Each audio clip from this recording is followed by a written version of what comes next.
तर पंढरपूरच्या भीमा खोऱ्यामध्ये मोठ्या प्रमाणात पाऊस सुरू आहे आणि या पावसामुळे आता पंढरपुरात भीमा नदीच्या पाणी पातळीत चांगलीच वाढ झाली आहे। उजनी आणि वीर धरणातनं सोडण्यात आलेलं पाणी पंढरपुरात येऊन पोहोचलंय। उजनी धरणातनं 70,000 क्युसेक इतका विसर्ग सुरू आहे। तर वीर धरणातनं प्रवाहित झालेला 51,000 क्युसेकचा विसर्ग आहे आणि त्यामुळे पंढरपूरमध्ये चंद्रभागेला हा पूर आलाय। पंढरपुरात ब्रिटिशकालीन दगडी पुलासह वाळवंटातील अनेक मंदिरं पाण्याखाली गेली आहेत।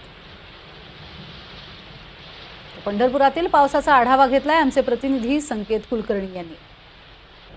पंढरपूरच्या भीमा नदीच्या पाणी पातळीमध्ये मोठी वाढ झालेली पाहायला मिळते।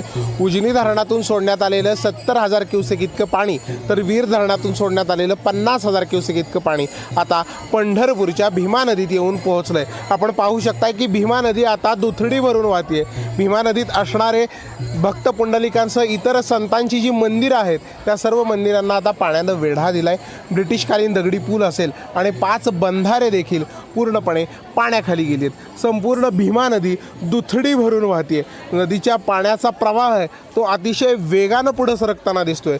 साधारणपणे गेल्या महिन्याभरात तिसऱ्यांदा पंढरपूरच्या भीमा नदीच्या पाणी पातळीत वाढ झाली आहे। पुणे जिल्ह्यात असणाऱ्या भीमा खोऱ्यामध्ये मोठ्या प्रमाणावर पाऊस झाल्यावर हे पुणे जिल्ह्यातील पाणी दौंड मार्गे उजनी धरणात येते आणि हेच उजनी धरणातील पाणी आता पुढे पंढरपूरला येते। उजनी धरणाने 100 पार केली असताना भीमा नदीच्या पाणी पातळीत हे सर्व पाणी प्रवाहित केलं जातं। त्यामुळं भीमेच्या पाणी पातळीत मोठी वाढ केली जाते। अशातच नदीकाठच्या गावांसह पंढरपुरात येणाऱ्या भाविकांना प्रशासनाकडून सतर्कतेचा इशारा देण्यात आला आहे।